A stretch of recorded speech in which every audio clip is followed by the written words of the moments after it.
I am Heather Madsen. Today, I am going to take you on a journey with someone who never forgets who she is. We'll be sharing a state of being that gives us the ability to see beyond appearances. Let me tell you a little bit about myself. At times, I feel like I am having a love affair with life. I am fascinated with all the beauty and expression life has to offer. I see the intimate details of life that tickle my soul and make me feel alive. Something as ordinary as watching water falling from the faucet gives me joy, and because joy is connected to love, I feel love. I live for these moments. This beauty comes from perspective. The more perspectives I have, the more beauty I see. No amount of life's struggles can ever touch these moments or take them away from me. All I feel is love. Being in this state is how I see beyond the illusion of my challenges.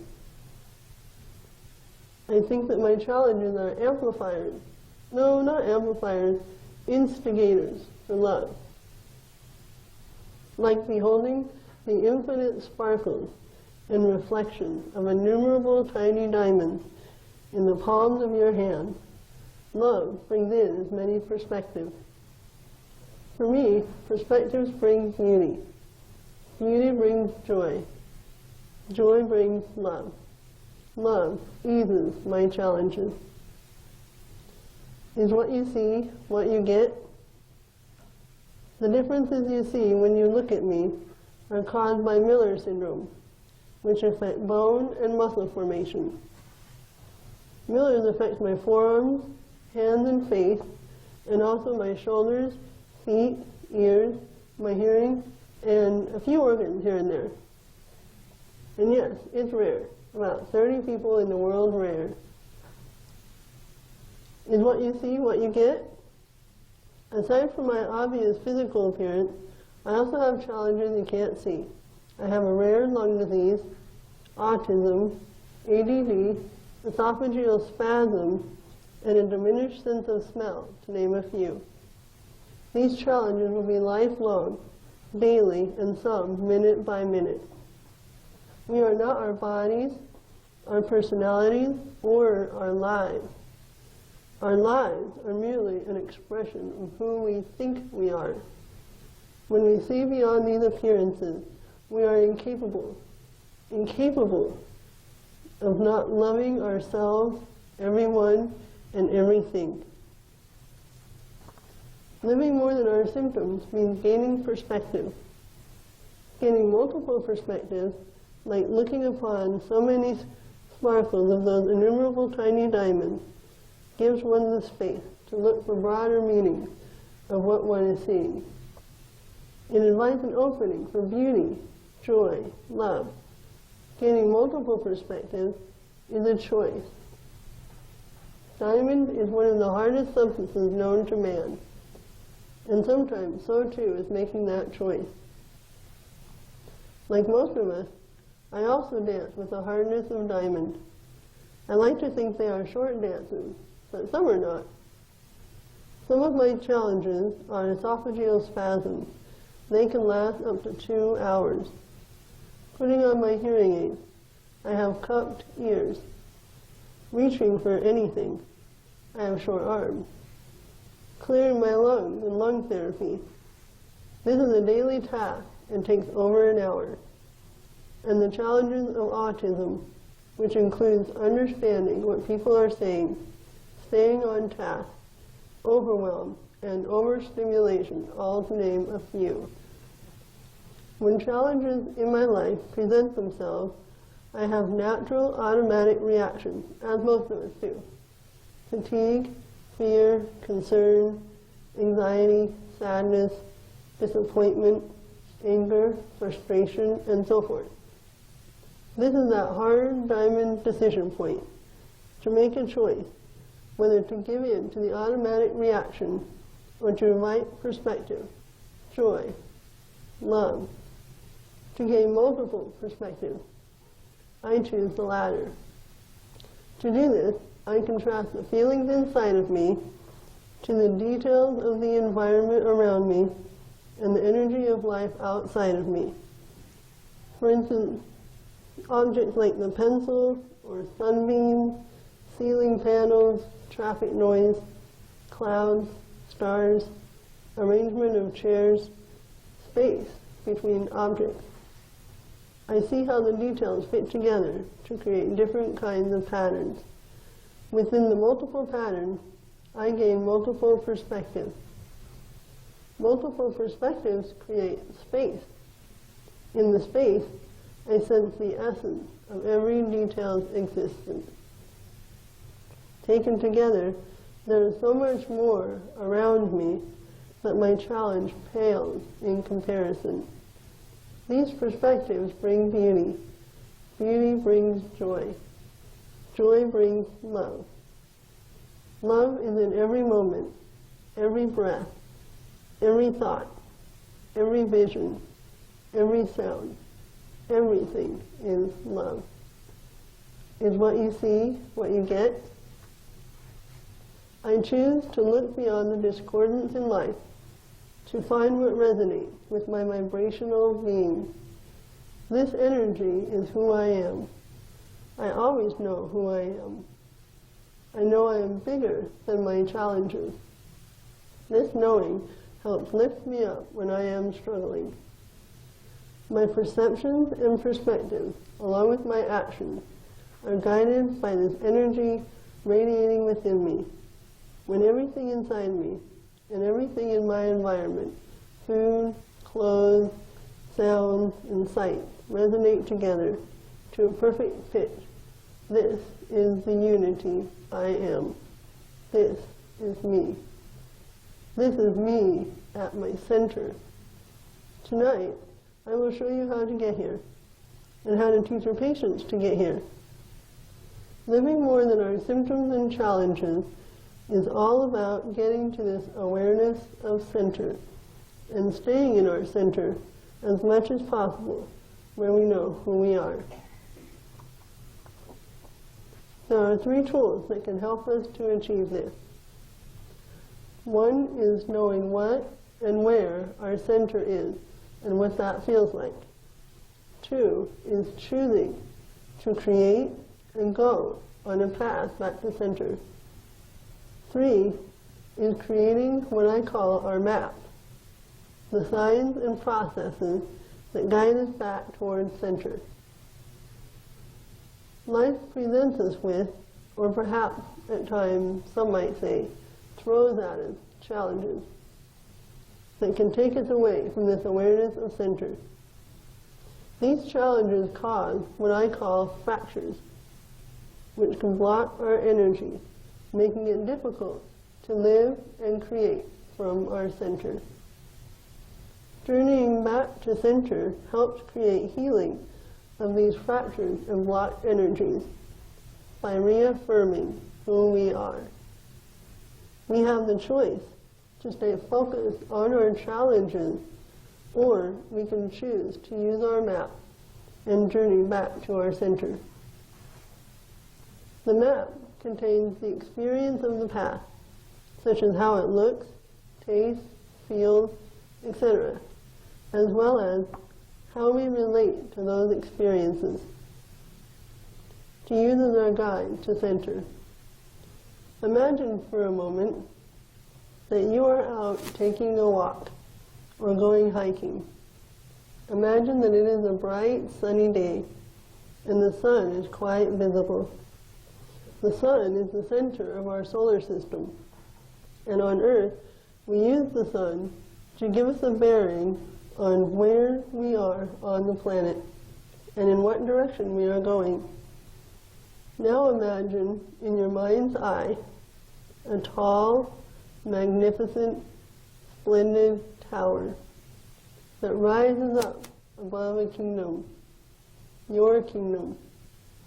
Imagine that this tower is in the center of your kingdom. When you are standing atop this tall, magnificent, splendid tower, you can see forever in all directions about your kingdom.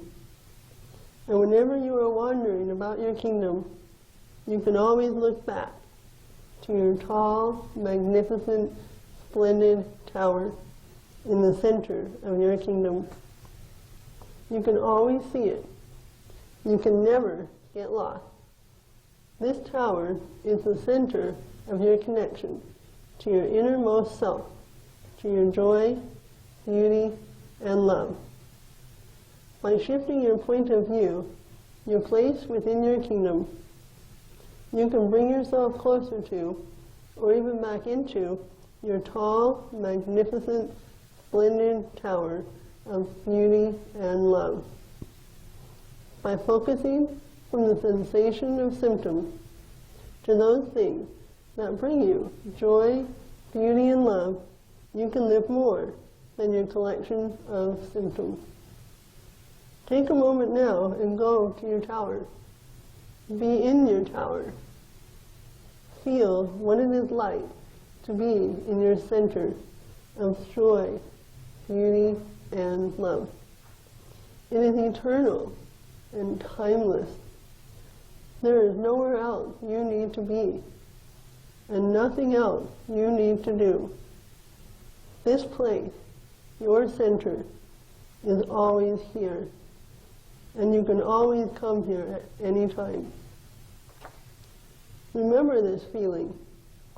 You can help others find this place, their own center too, so they can create this for themselves and their own sense of center, joy, beauty, and love. It is always here. Our center is our foundation of being, who we are. The path to living more than our symptoms is to always be aware of our center and where we are in reference to our center. My life and how I live it is about my relationship to my center. My center has a state of beauty, joy, and love that is always there. However, that doesn't mean I am always in my center. Sometimes I am angry or grouchy or disappointed or frustrated. I am not always in my center state of mind, but it is always in my field of view. It is always there. I know it is always there. And I always have a direct line to it, no matter where I am. I am 100% always aware of what I'm trying to achieve, being centered. Love and beauty permeate everything. It is always there for me to see and experience whenever I choose. No matter how frustrated with life I am, love is still there and is always there. It is never not present. I can see to my centered state of mind to find the love and beauty contained in that experience and in myself. Knowing that love is always there gives me joy. Wow, I said a lot of always there. I got to thinking about why this is so important for me to say always so much. What I discovered was this. Everything in life is a challenge for me, except being aware of my center.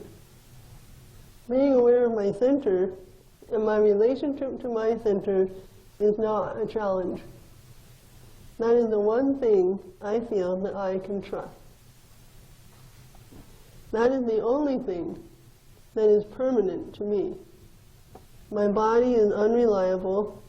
My needs change from moment to moment. My desires change. In having autism, my interactions with people are a complete guessing game. There is only one thing that I trust, and that is baseball.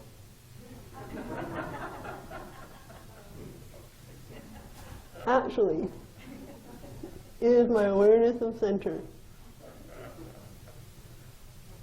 I am grateful in many ways for challenges.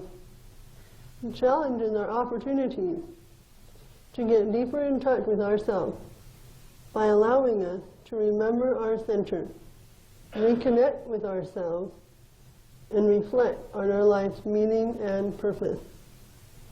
They are openings for reminding us what is important by narrowing our focus to only that which is truly important, our center of beauty and love.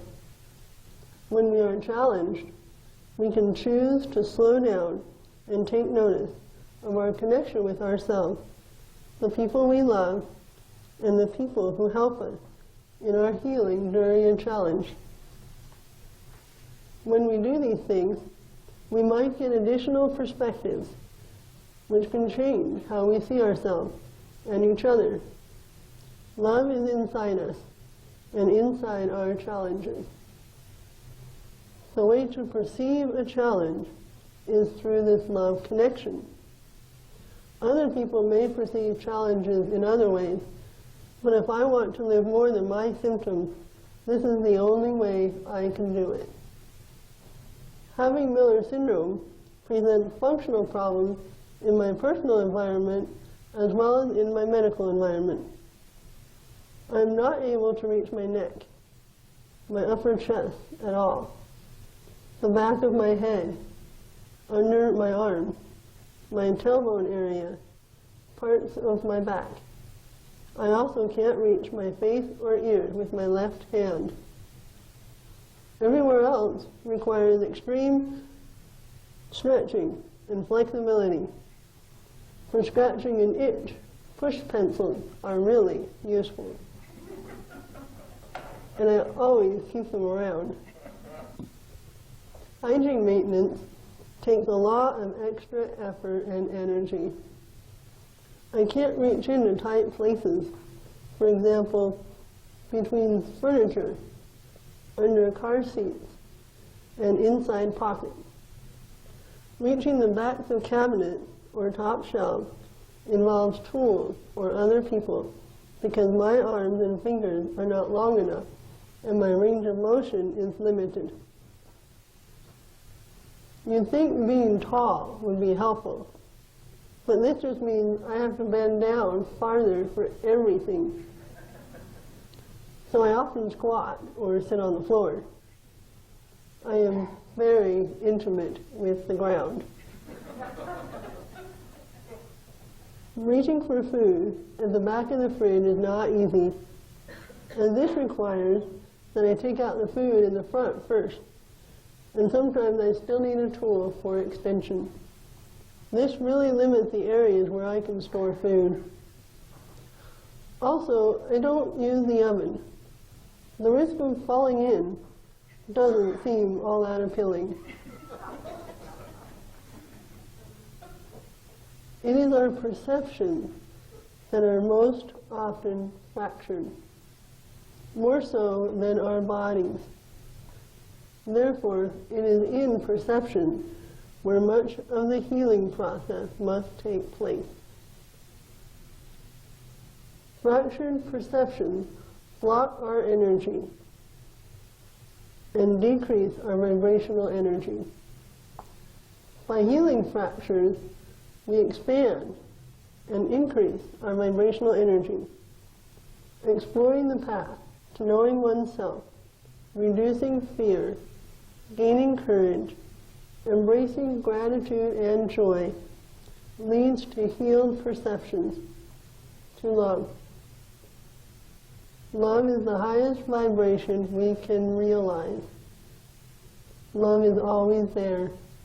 We are love.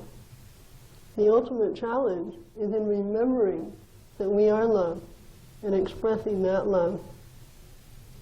In order to heal during a challenge, we need to expand beyond the challenge and our discomfort of it by choosing to embrace everything else along with the challenge. Expansion is all-inclusive. During challenges, my focus and choice of action is to become aware of being in that moment and what that feels like. This helps me to accept the reality. When I choose to embrace the reality of the moment, my mind opens up. Openness allows energy to flow through me. By being open, I'm willing to receive awareness and understanding and experience something new. This allows me to see the challenge in a different perspective, making it easier for me to journey back to center. What are some of the feelings that can lead us away from center? Would any of you like to offer a suggestion? Yes? Resentment. Anybody else? Anger. Any more? Great. It's feelings like these that can fracture our energy. Recently, I had an experience where I was aware of my choice to stay in center or to be left with fractured energy. Typically, I don't go outside of my apartment much, except for errands, doctors, visiting family. Sometimes I go to the park or to the canyon to see nature's beauty. My friend and I were about to go to the canyon when I started having a spasm episode, which I knew would last 2 hours. I thought, I should just stay home. I didn't want to go to the canyon while suffering. Then I thought, well, what's the purpose of staying home? That's boring. Then I would be suffering and bored. After all, I was just about to go enjoy the beauty of the mountains, the trees, the autumn leaves, and rivers. So I might as well go. I can't stop the spasm, and a ride to see the beauty of the earth would be enjoyable. What a great opportunity to take my mind off my spasm and feel joy while I'm having a difficult situation. Enjoying myself was easy because I had already learned not to give my spasms much attention since I knew the spasm would pass. It is important to focus on something more positive, something that I can see, touch, hear, feel, that brings me more pleasure. Choosing to go into the canyon expanded my spirit and my energy. These perceptions and state of mind guided me back to my center, allowing me to heal from the disappointment of an unexpected challenge. This is an example of living more by symptoms. Healing is about unifying our relationship with ourselves and relationship with others. Healing is about reacquiring a sense of wholeness. Healing is about reaffirming who you are. How do we do this? How do we heal? How do we reaffirm who we are? We create our map, the signs and processes that guide us back towards center. Our map is how we perceive ourselves, our relationship to ourselves, and our relationship to that which appears to be outside of us. Our map is about being aware of our direct connection to our center and the ways we connect to our center. Our map is about how to reaffirm who we are. When I feel lonely, my perception is that I am missing people or want to be with people, and this takes me out of my center.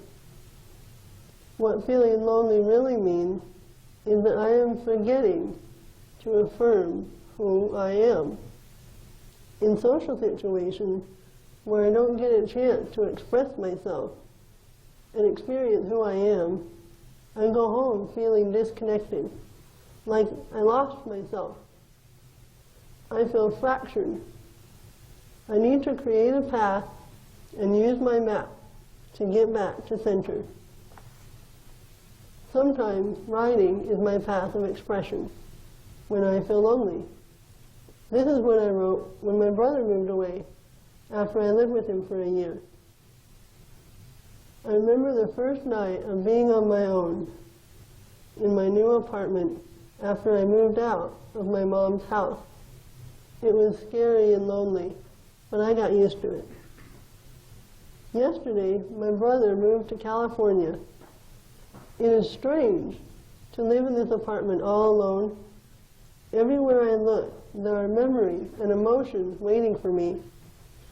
Although we had conflicts to overcome during the time I lived with him, there were joyful moments of sharing feelings and intelligent understandings as well. I learned about choosing these happier moments when they are available.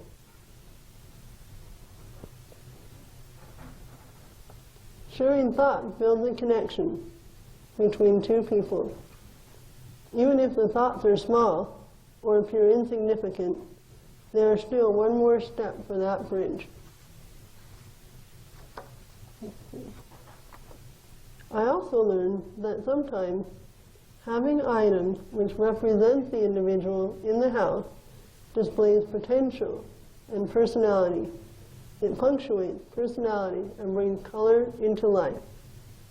Last night, I feel like I lost someone I loved. Remembering his things that were around the house gave me a sense of having known, experienced, and understood him.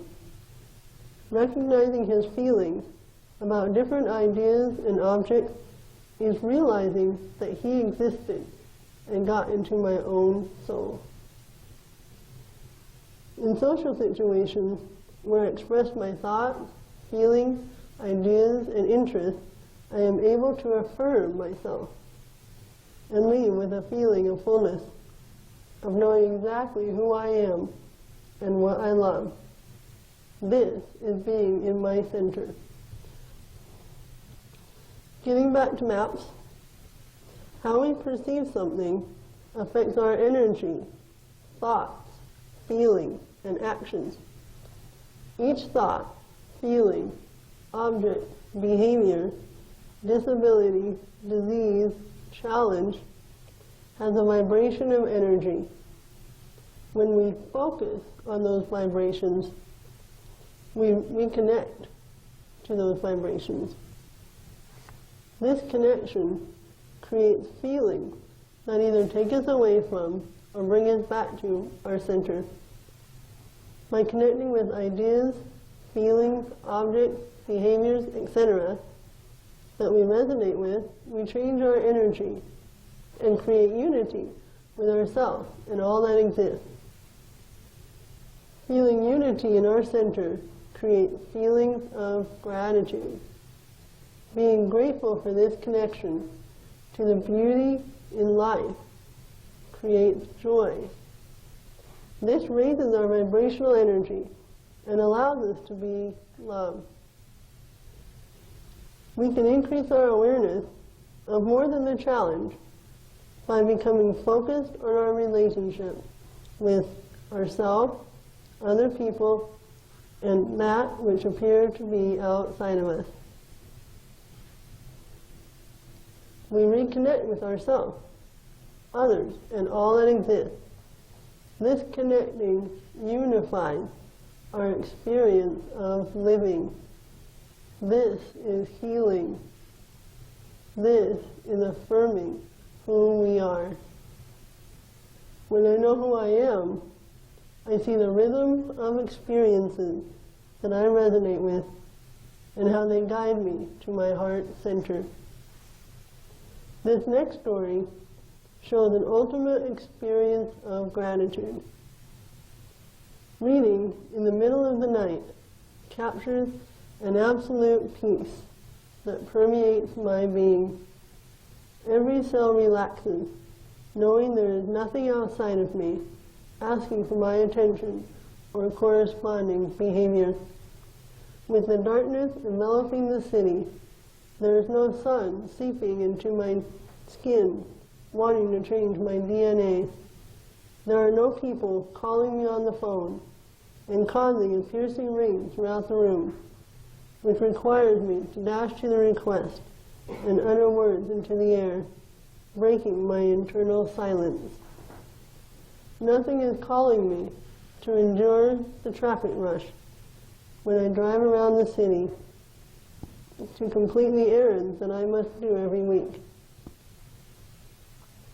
There is only the quieting rhythm of my breath finding its way deep inside and pushing outward again as it follows the gentle beatings of my heart.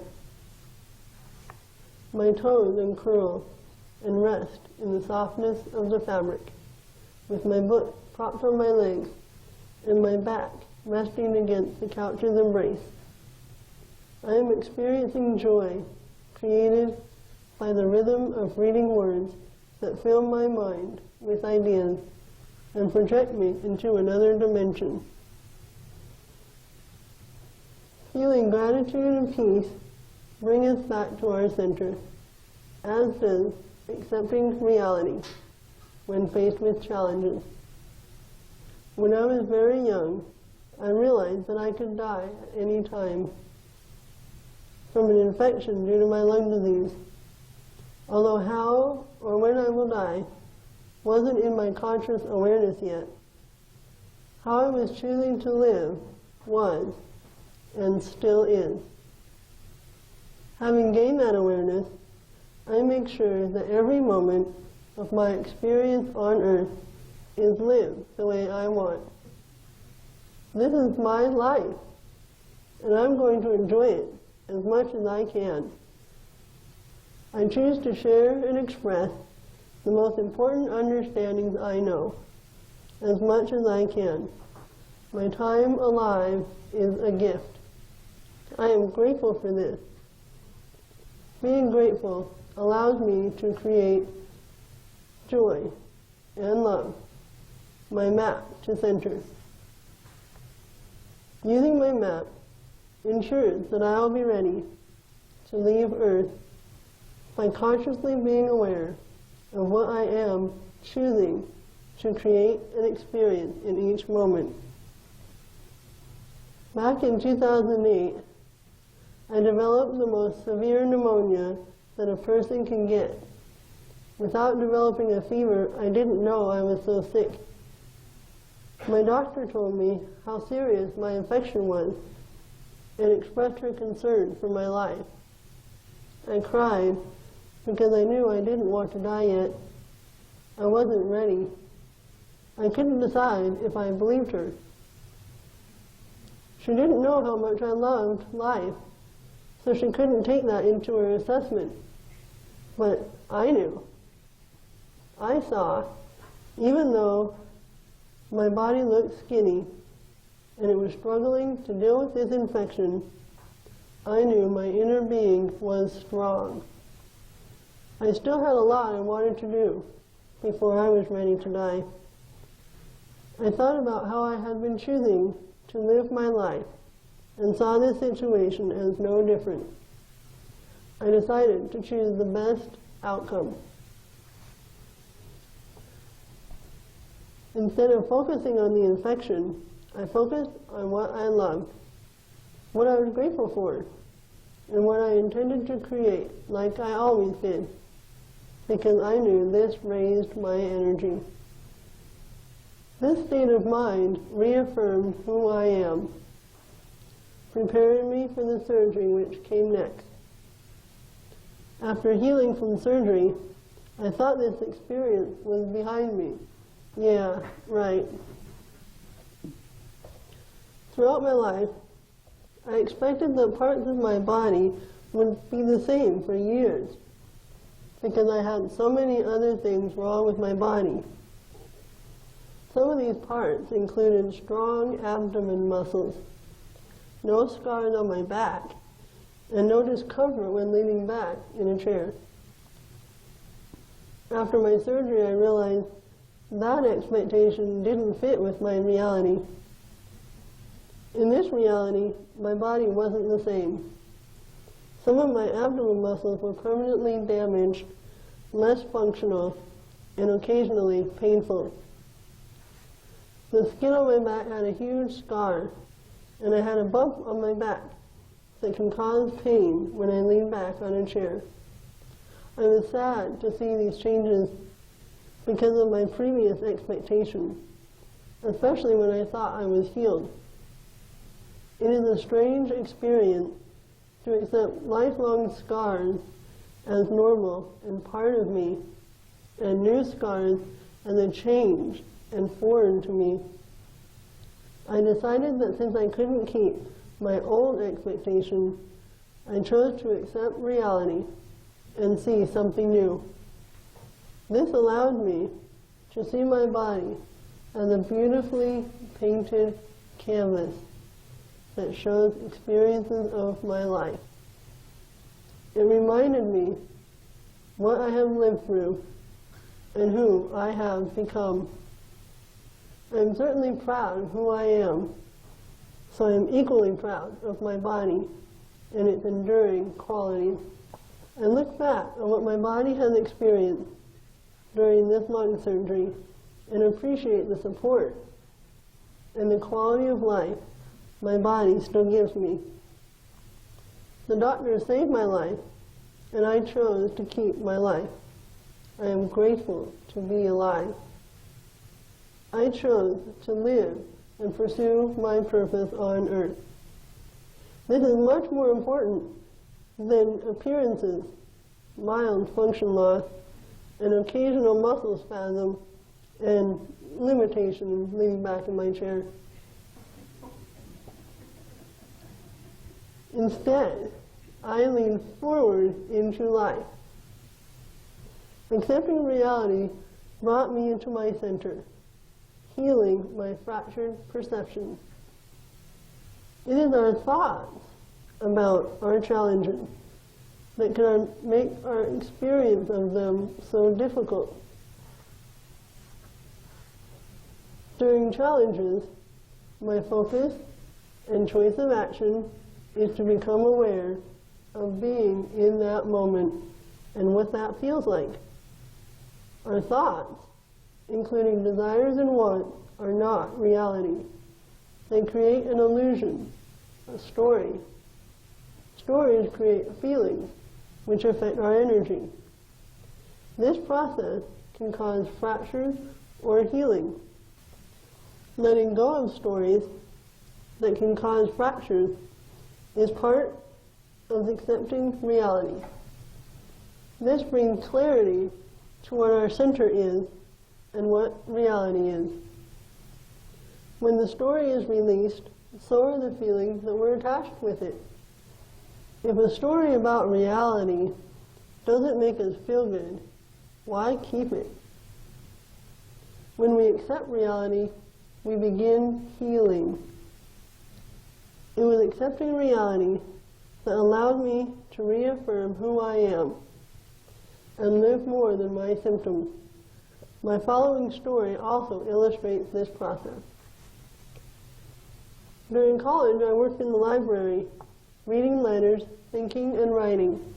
As part of a college class, I worked with kids who had autism in a grade school setting. I also worked as a volunteer, teaching people one-on-one how to read. After graduating college, I began looking for work. I was hopeful I would find a job. I soon discovered many entry-level jobs required skills or physical movements that I didn't have or couldn't do. I had quite a few unique variables to consider when looking for a job. Miller challenges involve pain with certain movements, no wrist rotation, and small hands, which limited flexibility and dexterity. Short arms, which limited reaching ability, and limited hearing, especially in noisy situations.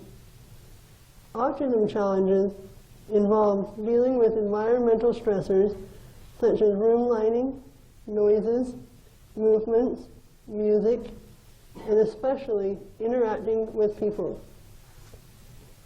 My long disease challenges included fatigue with breathing, exertion limit, coughing, which is fatiguing to me and noisy for an office, my airway clearance, lots of sick days, unreliable health, and exposure to other people's sicknesses. ADHD challenges affected my alertness, concentration, focus, energy, and their dependability because of my other challenges that also need my attention and my energy. I felt discouraged. Do you feel discouraged after hearing this list? How was I supposed to use the skills I had when tasks I couldn't do were included? My discouragement created stress and anxiety the longer I looked for work, because I couldn't see anything I could do.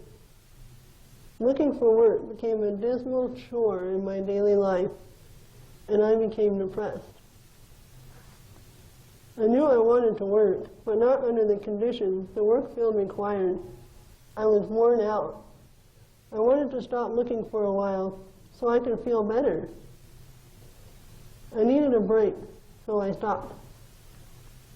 There are no traditional jobs that fit with my disabilities. I just have so many. People in my life didn't want to accept what I already knew.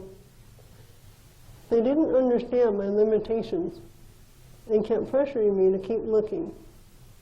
Their expectations didn't fit with my reality.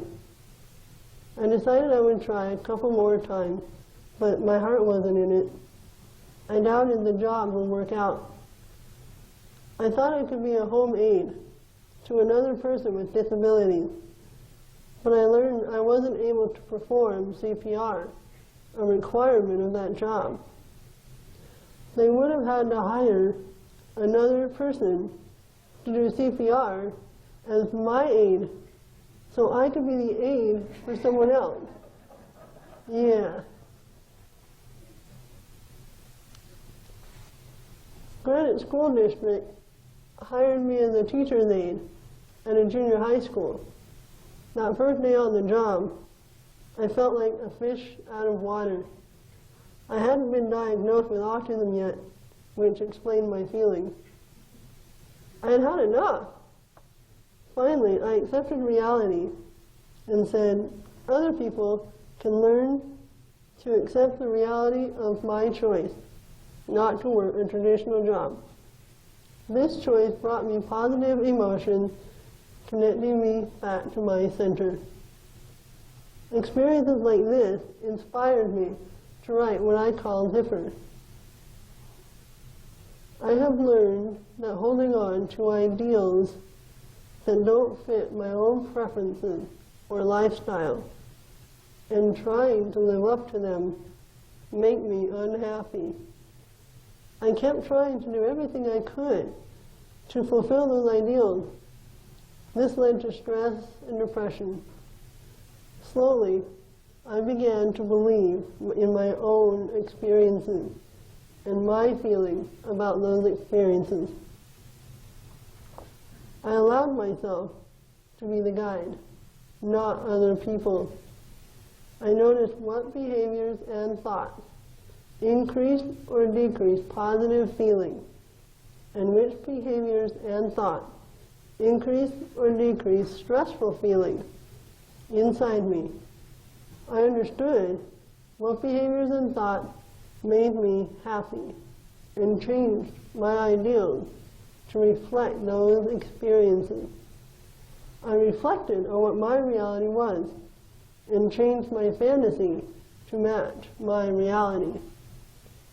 This process will continue all of my life as my thoughts become closer to reflecting my own reality. This is my own way of living. When I live my own path, I am a zipper that connects my ideals with my reality, and I become centered and whole. Zipper represents choices, which create the bridge between my ideals and my reality. When we choose to unite our perception with our reality, we see our true self. My concluding story will show you examples of discovering the bridge connection between affirming who I am and what I love and my understanding of my reality.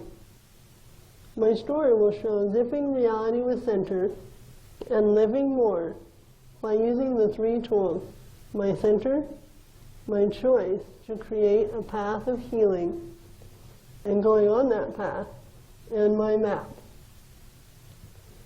When I was feeling optimistic with no pressure about work, I made an appointment at the U Career Center. The meeting ended with the same result: a depressed attitude. I wanted to go home. But then I had an aha moment. Maybe the problem was my attitude. This thought created an opening for energy to flow. I allowed for something new to come in. I started browsing through the career library with a vague sense of question. What is my attitude about work? What happens to my attitude when I don't think about work? What have I been focusing on? What have I been doing? Why have I done those things? What makes me feel good? I took a self-inventory. I came across a book called Good Works, Jobs That Make a Difference, a guide to careers in social change. Inside were non-profit organizations working to create change in our world, involving health, social, and environmental issues. They do this by bringing truth to people's awareness. That is exactly what I want to do. Help people become more aware of something that I think is very important to know. This insight and how I felt resonated inside me at a perfect pitch. Suddenly, my attitude shifted, and my body felt as freed and motivated as it did before I began college. That's a long time. I realized I had to look inside me to find my work. I began to create with love from inside my center. Quickly I banished the old guidelines of looking for a job. Those included looking at what skills and knowledge companies wanted, limitations I have, and what jobs are available in Salt Lake City at the moment. I chose to release any preconceived notions I had about what kind of job was in my future. I started thinking creatively. The questions came faster than I could write them down. Which values are important to me? What knowledge is important to me? What insight or information do I have that I want to share? Which audience do I want to address? What areas in society do I see as being overlooked? Everyone kept looking outside of me to find jobs and the motivation to work. They looked outside of who I am, what my values are, what I wanted from the world, what I wanted to give to the world, my expectations, and what I perceived about this world. All of these things I possess inside of me. They didn't look at any of this stuff. Soon I did the same thing and became fractured because I was very lost. I had traveled far away from myself, my center. In the career library, I shifted my focus from outside to inside of me. uniting my ideals with my reality. I discovered that finding work isn't about seeing what is out there. It is about seeing what is within and bringing it to the surface. Expressing myself is my work. I decided to make it the center of any work I do. I write from what is inside of me and use the knowledge I have. I found my center again. I realized that my writing and speaking are ways to help people become more aware of something I think is very important to know: loving themselves and feeling gratitude. In conclusion, is what you see what you get. How we choose to perceive our interaction with life affects how we feel and what relationships we create. Our choices are powerful. We learn what choices to make by using our map to reaffirm who we are, especially during challenges. Our choices can heal us when we take a path back to our center, creating unity and gratitude in our tall, magnificent, splendid tower of beauty, joy, and love. This journey through life, expanding our awareness of center and our relationship to it, is living more than our collection of symptoms. Thank you.